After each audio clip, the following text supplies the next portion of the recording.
Channel Broadcasting Service. Pra Peradilan Kurnia versus Kejari Wajo. BAP cacat, LHP dipersoalkan, hak tersangka dinilai dilanggar. Sidang pra peradilan yang diajukan Muhammad Kurnia Syam, MKS, melawan Kejaksaan Negeri Wajo, kembali digelar di Pengadilan Negeri, PN Sengkang, Kamis 15 Januari 2026. Memasuki hari ketiga, persidangan berlangsung hingga malam hari dengan agenda pembuktian dan pemeriksaan saksi. Pemohon melalui Ketua Tim Kuasa Hukum, Farid Mama SHMH, menghadirkan 2 orang saksi fakta, yakni Marso Segala dan Insinyur Andi Arifudin SH, serta 1 saksi ahli pidana, Dr. Maka AM MH MKN.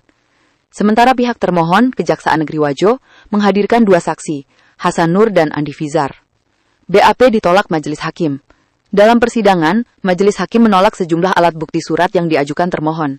Penolakan terutama menyasar berita acara pemeriksaan BAP yang dinilai cacat secara formil.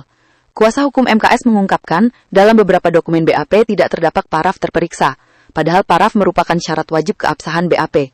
Selain itu, ditemukan pula BAP yang telah diparaf oleh terperiksa, namun tidak ditandatangani oleh penyidik. Ini menunjukkan adanya pelanggaran prosedural serius dalam proses penyidikan, tegas Farid Mama di persidangan. LHP Inspektorat jadi titik krusial. Masalah juga muncul pada laporan hasil pemeriksaan LHP Inspektorat yang menjadi dasar perhitungan kerugian negara. Majelis Hakim menilai terdapat ketidaksesuaian antara LHP asli dengan fotokopi yang telah dilegalisir di kantor pos sebagai pembanding, sehingga alat bukti tersebut ditolak sebelum disesuaikan. Tak berhenti di situ, pihak kejaksaan kembali mengajukan LHP Inspektorat. Namun majelis hanya menerima tanpa menguji substansinya, menyusul keberatan dari kuasa hukum Kurnia, MKS, yang menilai unsur autentik LHP tidak terpenuhi. Kuasa hukum MKS menegaskan, LHP yang sah harus dilengkapi lampiran klarifikasi dari pihak teraudit. Tanpa unsur tersebut, LHP dianggap cacat formil. Dalam pra-peradilan, yang diuji bukan benar atau salahnya LHP, melainkan terpenuhinya unsur formil dan material. Jika salah satunya tidak terpenuhi, maka alat bukti batal demi hukum, ujar Farid. Pengakuan penyidik, MKS tak didampingi pengacara.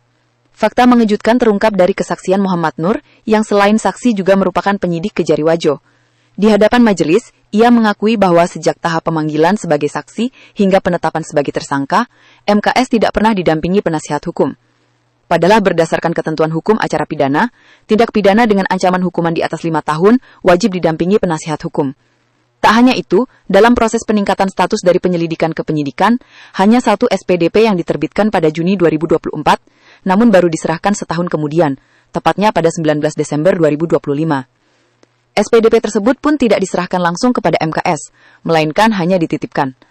Ahli Penyidikan Prosedural. Saksi ahli pidana Dr. Maka AM menegaskan, keterlambatan penyampaian surat pemberitahuan dimulainya penyidikan, SPDP, merupakan pelanggaran serius. SPDP wajib disampaikan kepada JPU, pelapor dan terlapor paling lambat 6 hari sejak penyidikan dimulai.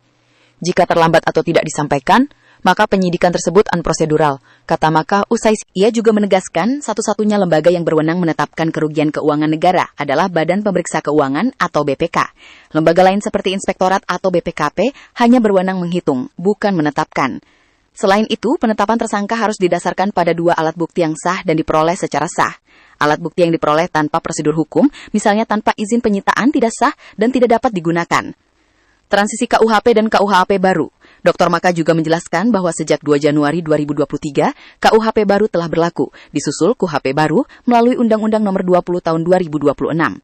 Dalam masa transisi, Kejaksaan Agung telah menerbitkan Surat Edaran Nomor 54.33 yang mengatur bahwa hukum material menggunakan KUHP 2023, sementara hukum formil penyidikan masih menggunakan KUHP lama. Namun, untuk tindak pidana korupsi, pasal-pasal lama termasuk pasal 2 dan pasal 3 telah dicabut dan digantikan dengan pasal 603 dan pasal 604 KUHP baru. Terakhir, untuk perkara dengan ancaman di atas 5 tahun, pendampingan penasihat hukum adalah kewajiban. Jika tidak mampu, negara wajib menyediakan. Tanpa pendampingan, pemeriksaan tidak sah kecuali ada berita acara penolakan dari yang bersangkutan, pungkasnya. Jurnal8.com, Andi Zeva, Indah melaporkan. Ikuti terus berita selanjutnya, hanya di Heri Gua Channel.